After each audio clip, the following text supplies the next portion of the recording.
we'll call the next speaker, Dr. Shivani Gupta. Is she there? Yeah. She'll be speaking on migrating air bubble post DSAEK with surprise subsequent graft attachment.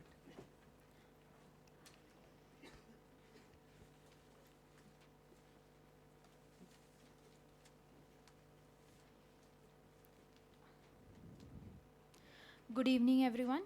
Myself, Dr. Shivani Gupta. So, DSAEK, Descemet Stripping Automated Endothelial Keratoplasty. It is a surgical treatment for corneal edema caused by reduced endothelial cell function. Some authors reported that graft detachment is the most common complication after DSAEK, which occurs in approximately 14 to 23% of eyes. A few case series and case reports have stated spontaneous reattachment of this detached DSAEK grafts. One study reported that spontaneous reattachment occurred in 3.7% of detached grafts. These detached grafts can be managed post-operatively by either graft repositioning or re-injecting air into the anterior chamber. If the air or gas migrates posteriorly, then maintaining a supine position and dilating the pupil can bring this gas forward and help with graft adhesion. So this case report highlights the spontaneous reattachment of a DSAEK graft one day after surgery, and no other interventions were performed after the surgery. A 70-year-old female, resident of Mysore, housewife by occupation, came with complaints of pain and diminution of vision in left eye since 6 months.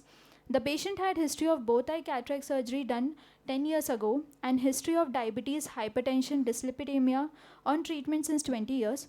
On examination, it was found that the patient had corneal edema, corneal deep vascularization in 2 quadrants, central corneal scarring, irregular pupil in the left eye, and ACIOL in both the eyes. The patient was diagnosed with pseudophakic bullous keratopathy or corneal decompensation secondary to ACIOL in the left eye. So this patient was planned for DSAEK with ACIOL explantation with SFIOL implantation with intracameral SF6 in the left eye. DSAEK surgery with SFIOL implantation was done, and intraoperatively at 4 to 5 clock hours, nasal iodectomy and broken ACIOL was noted. Pupilloplasty was not done during the surgery due to hazy cornea and high positive pressure. So pupilloplasty was planned at a later date once the cornea becomes clear. So on the first post-operative day follow-up, graft detachment was seen on ASOCT. So the patient was advised supine position for 3 hours, and then again the patient was examined and ASOCT was done and graft attachment was seen. So on 2 weeks again the patient was examined and graft attachment was seen on ASOCT. So this case report emphasizes the value of managing corneal decompensation to prevent further complications and loss of vision.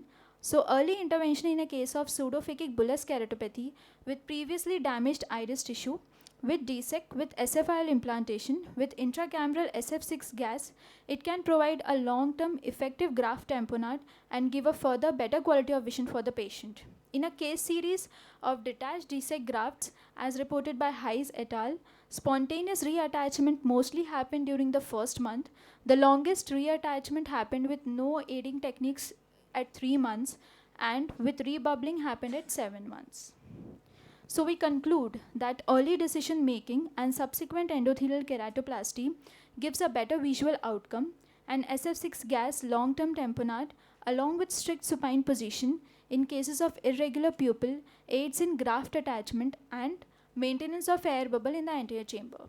Pupilloplasty can be attempted based on the corneal clarity in the first sitting itself. These are my references. Thank you.